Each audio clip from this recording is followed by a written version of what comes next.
Kerubin, Serabingal, Mathilu, Ingal Vasam, Seva, Nangalavare Potu, Nangalavare Potu, our Parisuthar, hallelujah, our Parisuthar, hallelujah. Shadalamando, Hallelujah, Tati.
கர்த்தருடைய வார்த்தையில இருந்து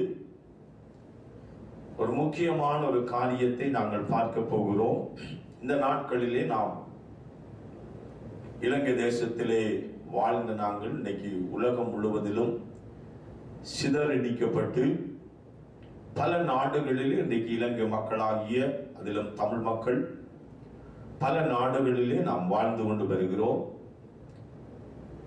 ஆண்டவருடைய நோக்கம் என்ன, அவருடைய சித்தம் என்ன, ஏன் எங்களை இந்த பூமியிலே சிருஷ்டித்தார், எதற்காக என்பதை குறித்து நாங்கள் தெளிவாய் இன்றைக்கு பார்க்க போகிறோம். இந்த பூமியிலே நாம் ஏன் பிறந்தோம்,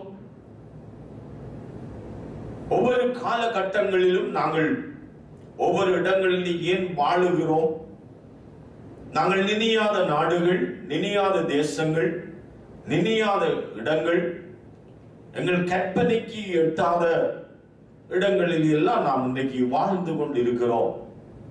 வேதம் சொல்லுகிறது, உலக தோற்றத்துக்கு முன்பாகவே ஆண்டவர் என்னையும் உங்களையும் அவர் முன்குறித்து இருக்கிறார்.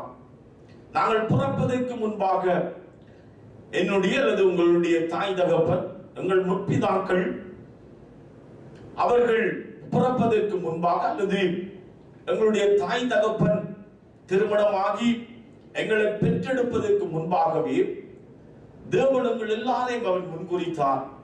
இந்த உலகத்திலே வாழுகிற ஒவ்வொருவரும் தேவனுடைய அநாதி திட்டத்தின்படி அவர்கள் எங்கே பிறப்பார்கள், யாருடைய கற்பத்திலே பிறப்பார்கள், அவருடைய ஆரம்ப வாழ்க்கை எங்கே இருக்கும், அவருடைய திருமண வாழ்க்கை எங்கே இருக்கும், அவருடைய முடிவுகள் முழுவதும் தேவனாலே முன்குறிக்கப்பட்டது. இன்னைக்கு நாம் அநேக வேளைகளிலே நாங்கள் நினைக்கிறோம், ஏதோ நான் ஒரு நாட்டுக்கு வந்துட்டேன் அல்லது ஒரு நாட்டில் இந்த இடத்துல இந்த சிட்டியில நாம இருக்கிறேன், எனக்கு பணம் இருந்ததுனாலே நான் அந்த இடத்துல போய் வாழுகிறேன், அல்லது நான் வேலைக்காக அந்த இடத்துக்கு போகிறேன். எங்களுக்கு பார்க்கும் பொழுது நாங்கள் செய்கிறது போலதான் காணப்படுகிறது. அது எங்களால நடக்கிறது அல்ல. தேவனுடைய அநாதி திட்டம், தேவனுடைய அநாதி திட்டமாய் இருக்கிறது. அவருடைய முன்குறித்தலின்படிதான் நாம் வாழுகிறோம். வேதம் தெளிவாய் சொல்லுகிறது. எனக்கு பிடித்தமான வசனம், அதிலே பவுல், அப்போஸ்தலர் பவுல் தெளிவாய் சொல்லுகிறார். நான் அதை உங்களுக்காக வாசிக்க விரும்புகிறேன். வேத புத்தகம் வைத்திருக்கிற நீங்க எல்லாரும் அதை எடுத்துக் கொள்ளுங்கள். அப்போஸ்தலரின் புத்தகம் 17வது அதிகாரம் 24வது வசனத்திலிருந்து நான் வாசிக்கிறேன். உலகத்தையும் அதுள்ள யாவையும் உண்டாக்கின தேவனானவர் வானத்துக்கும் பூமிக்கும் ஆண்டவராய் இருக்கிறபடியினால் கைகளினாலே கட்டப்பட்ட கோவில்களில் அவர் வாசம் பண்ணுகிறதில்லை. எல்லாருக்கும் ஜீவனையும் சுவாசத்தையும் சகலத்தையும் கொடுக்கிற அவர் தமக்கு யாதொன்று தேவையானது போல மனுஷர் கைகளினாலே பணிவிடை கொள்ளுகிறதும் இல்லை. மனுஷ ஜாதியான சகல ஜனங்களையும் அவர் ஒரே ரத்தத்தினாலே தோன்ற பண்ணி பூமியின் மீதெங்கும் குடியிருக்க செய்து முன் தீர்மானிக்கப்பட்ட காலங்களையும் அவர் குடியிருப்பின் எல்லைகளையும் குறித்திருக்கிறார். கர்த்தராகிய தம்மை அவர்கள் தடவியாகிலும் கண்டுபிடிக்கத்தக்கதாக தம்மை தேடும்படிக்கு அப்படி செய்தார். அவர் நம்மில் ஒருவருக்கும் தூரமானவர் அல்லவே. ஏனெனில் அவருக்குள் பிழைக்கிறோம், அசைகிறோம், இருக்கிறோம். அப்படியே உங்கள் புலவர்களும் சிலர் நாம் அவருடைய சந்ததியார் என்று சொல்லி இருக்கிறார்களே. கவனியுங்கள், திட்ட தெளிவாய் சொல்லுகிறது. ஆண்டவருடைய பரிபூர்ண நோக்கம் என்ன? இலங்கை தேசத்திலே ஒரு காலத்திலே நாம் இருந்தோம், யுத்தம் நடந்தது. அந்த யுத்தத்தினாலே இன்றைக்கு பல நாடுகளிலே, பல தேசங்களிலே, கிராமாய் ஒவ்வொரு சிட்டிகளிலே உலக எங்கும் நாம் சிதறி வாழ்ந்து கொண்டிருக்கிறோம். இது தேவனுடைய பரிபூர்ண நோக்கம். அவரே எங்களுடைய வாழ்க்கையை முன்குறித்து எங்கே நாம் வாழ வேண்டும், எங்கள் குடியிருப்பு எங்கே இருக்க வேண்டும், எல்லாவற்றையும் அவர் முன்குறித்திருந்தார். வேதம் சொல்லுகிறது, அவர் ஒரே ரத்தத்தினாலே எல்லாரையும் தோன்ற பண்ணி அவர்தான் எங்களை உருவாக்கினவர், அவர்தான் எங்களை சிருஷித்தவர். எங்களுடைய தாய் தகப்பன், எங்கள் உறவுகள் எல்லாரையும் விட எங்கள் மேலே அன்புள்ளவர், எங்கள் மேலே பாசம் உள்ளவர். அவர் எங்கள் மேலே அளவுக்கு அதிகமான அன்பு வைத்தபடியினாலே அவர் எங்களை அந்த வேதனையான சூழ்நிலையிலிருந்து விடுதலையாக்கி கொண்டு வந்து இந்த பாலும் தேனும் ஓடுகிற அருமையான தேசங்களில் எங்களை குடியிருக்க பண்ணி தடவியாவதில் தன்னை கண்டு கொள்ளும்படியாய் அவர் ஒருவருக்கும் தூரமானவர் என்று சொல்லப்படுகிறது. இந்த தேசங்களிலே வந்து இன்றைக்கு எங்களுடைய சந்ததிகள் ஆசீர்வதிக்கப்படுகிறார்கள். இன்றைக்கு இலங்கை தேசத்திலே இருந்ததை விட பல ஆசீர்வாதங்களோடு பல நன்மைகளை அனுபவித்து எல்லா சந்தோஷமான வாழ்க்கையில வாழுகிறோம். நல்லது. எங்களுடைய பிள்ளைகள் நன்றாய் படித்து மேன்மையான ஸ்தானங்களை அடைகிறார்கள். நாங்கள் நினைச்சு பார்க்க முடியாத அளவுக்கு தமிழ் மக்களை உயர்த்தப்பட்டுக் கொண்டிருக்கிறார்கள். நல்லது. ஆனால் ஆண்டவர் கொண்டு வந்தது நோக்கம் என்ன? அதை நீங்கள் புரிந்து கொள்ள வேண்டும். தடவியாவதில் அவரை கண்டுகொள்ளும்படியாய் நான் ஒரு காலத்திலே தேசத்துக்கு வந்த பொழுது நான் தேசத்திலே நல்லாய் உழைத்து நல்லொரு நிலைமைக்கு வரலாம் என்று தான் நினைத்தேன். ஆனால் தேவனுடைய திட்டம் என்ன என்பதை நான் உணர்ந்து கொள்ளவில்லை.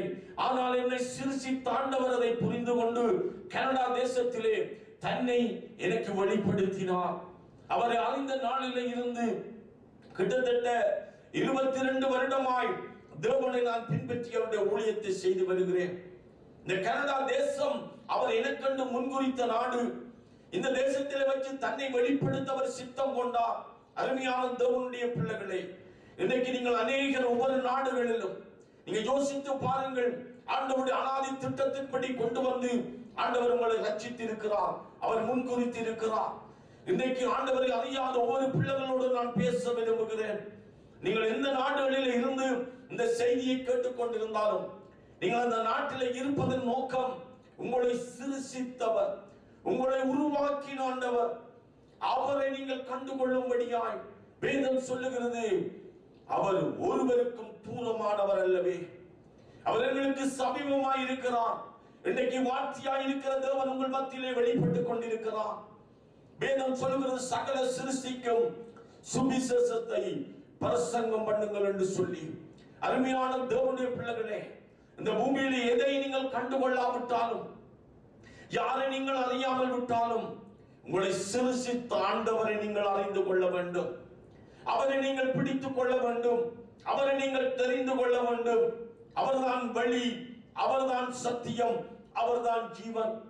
அவர் எல்லாமல் ஒருவனும் பிதாவுடைய சமூகத்துக்கு போக முடியாது என்று வேதம் சொல்லுகிறது. பரலோகத்துக்கு ஏறினவர் ஒழிய யாரும் பரலோகத்துக்கு போக முடியாது. அதான் யோவான் 14 சொன்னார், உங்கள் இருதயம் கலங்காமலும் பயப்படாமலும் இருப்பதாக தேவனிடத்திலே விசுவாசமாயிருங்கள்.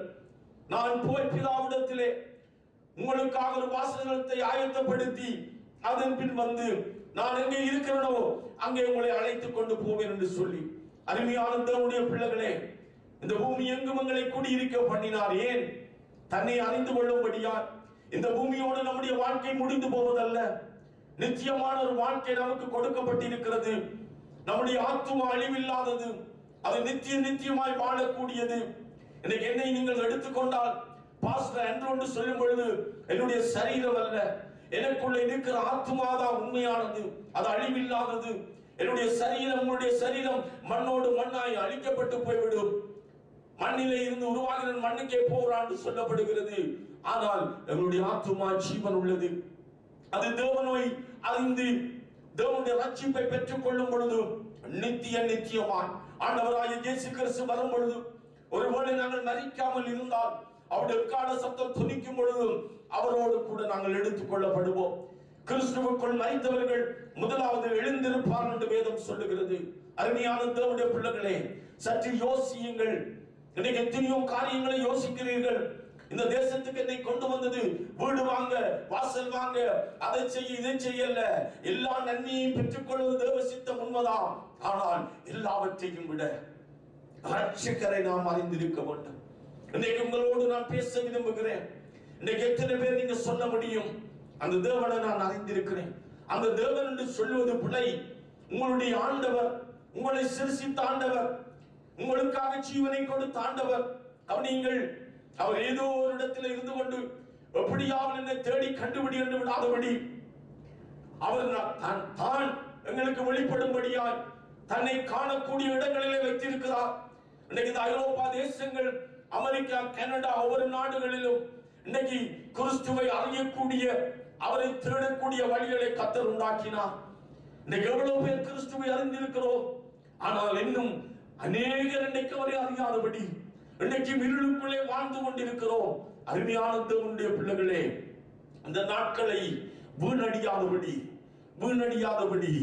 அவரை தேடுங்கள்.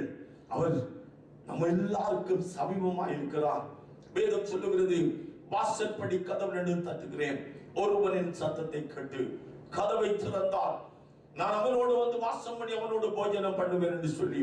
அருமையான தேவனுடைய பிள்ளைகளே, உங்களோட வாழ்க்கை முடிவதற்கு முன்பாக, உங்களோட வாழ்க்கை இந்த பூமியை விட்டு கடந்து போவதற்கு முன்பாக ஆண்டவரை அறிந்து கொள்ளுங்கள். ஆண்டவருக்கு உங்களோட வாழ்க்கையை ஒப்புக் கொடுங்கள். ஆண்டவர் உங்கள் மேலே அன்பு வைத்திருக்கிறார்.